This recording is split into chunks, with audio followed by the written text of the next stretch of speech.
Bram Stoker's Dracula was published in May 1897, making this week effectively Dracula Week. But the thing is, the famous monster of this book isn't hiding anymore in some far-off castle in Transylvania. Modern-day vampires hide in plain sight. Not literal vampires, obviously. You know what? Before I lose you, I'm just going to quickly outline my argument. The vampire extracts things from people: youth, money, dignity, life, or simply just attention. And these individuals get access through charm, status, or even a simple invitation. Doesn't that rhyme with some modern scandals? 3 million pages, 2,000 videos, 180,000 images. Networks, paper trails, long periods where everyone kind of knows it's been happening, but no one's really saying anything. By the end of this video, you'll know what each of these books added to the myth, the lore of the vampire, in which order you should read them, and why I'm claiming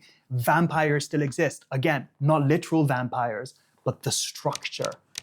Here's how we've misunderstood vampire history. Before the vampire ever became a tuxedoed aristocrat, it was it was a community panic, a fear that spreads and gets different names and quietly in a local community way gets handled. In the early 1700s, as empires spread into new regions, vampire panics, they didn't just live in campfire stories. They actually produced, believe it or not, paperwork. Think of it like this. John has a daughter and she dies in mysterious circumstances. What happens next? There's an investigation. There's maybe an examination because they found the body. Perhaps there are even some eyewitnesses, so there are testimonies. And notes are passed around departments because, this isn't the Middle Ages. There's still some rudimentary institutions. And all of this culminates in a report that circulates upwards from the local mayor guy to the district level, maybe even the national level. And as reductive as that was, it's quite important because the idea of the vampire enters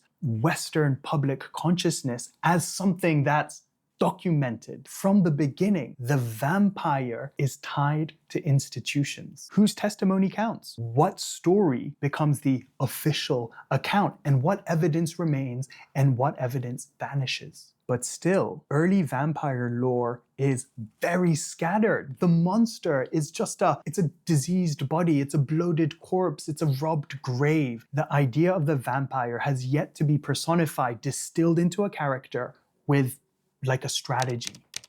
Then, in 1819, a story called The Vampire was published in the New Monthly magazine, and it was linked in the public mind to the scandalous Lord Byron. But really, it was written by Byron's physician, John Polidori. And Polidori's innovation is so simple. He takes all of that vampire lore circulating in print in Eastern Europe and trickling back through trade routes, and he distills it into a person that we could invite into our lives. He creates Lord Riven, an aristocratic predator who doesn't just drain bodies by, drinking blood, as vampires usually do. And this is probably influenced by his association with Lord Byron. Any encounter with Riven also culminates in the victim's fall from social grace, a la Dorian Gray. Riven moves through high society with perfect cover. Bro's got a title, man. He's got access. He's charming as hell, and all of this gives him...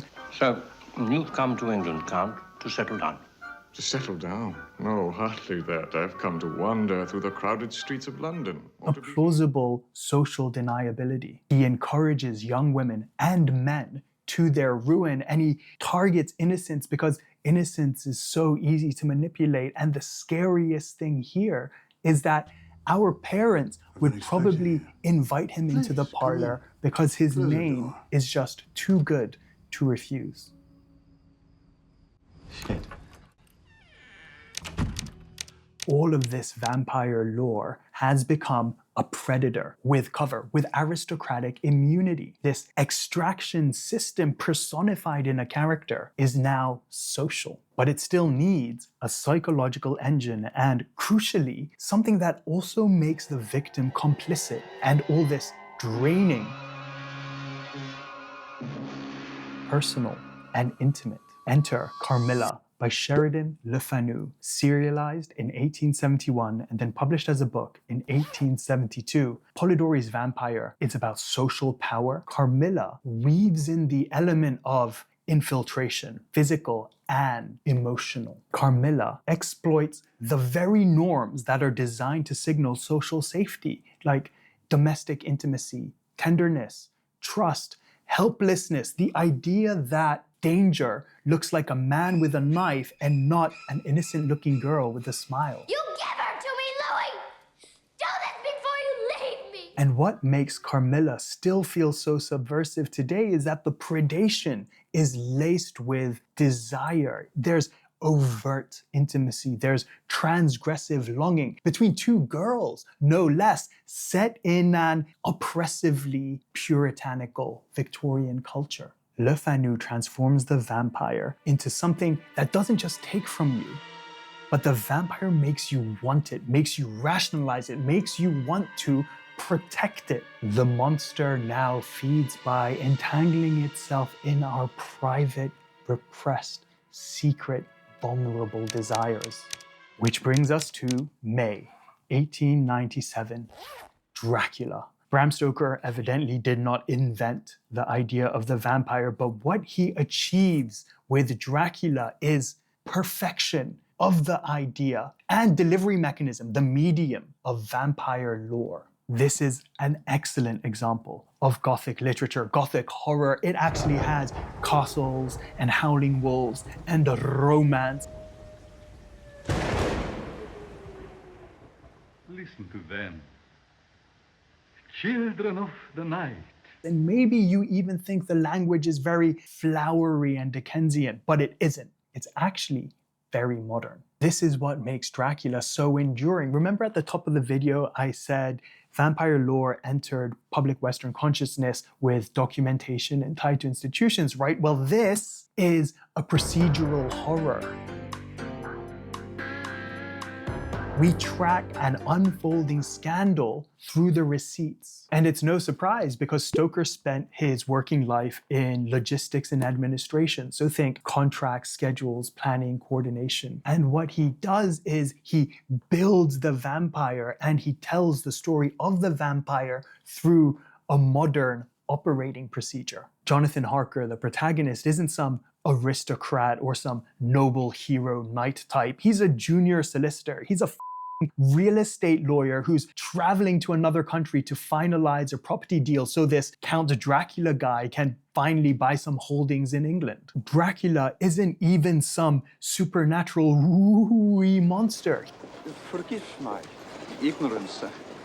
I am you recently arrived from abroad and I do not know your city. He is a legal person who uses normal systems and institutions to operate. And the true genius of this book is in its form. It is epistolary. This story is assembled from letters and diaries and news clippings, shipping logs like travel itinerary and phonograph recordings. It is the 19th century equivalent of a live updating Twitter thread or an open source investigation or like discovering a secret stash of leaked documents. Dracula is an information war. So this is the big reveal. Sure, vampires are scary, supernatural, Halloween-y, but they are categorically administrative because they are defined by their access and not just their fangs. The old folklore had a literal invitation rule. The monster couldn't cross the threshold unless you invited him in. Then the vampire becomes a legal person operating clearly within the bounds of the law, where it uses politeness and self-interest as weapons to get away with whatever it wants to do, and uses power to turn disbelief into protection. And nowadays, I'd argue that looks like NDAs and trusted introductions, private networks, institutional blind eyes, and reputational shields. The vampire still exists, man. Why do you think this story gets adapted over and over and over again? It is basically our secret, hidden, repressed desires expressed outwardly without any morality to control it. Okay, so quickly, what order should you read these books in? I say reverse order. Start with Dracula, then Carmilla, then the vampire. Watch the idea deconstruct itself because it will give you a fascinating insight into how these systems operate today, especially when they have a human face.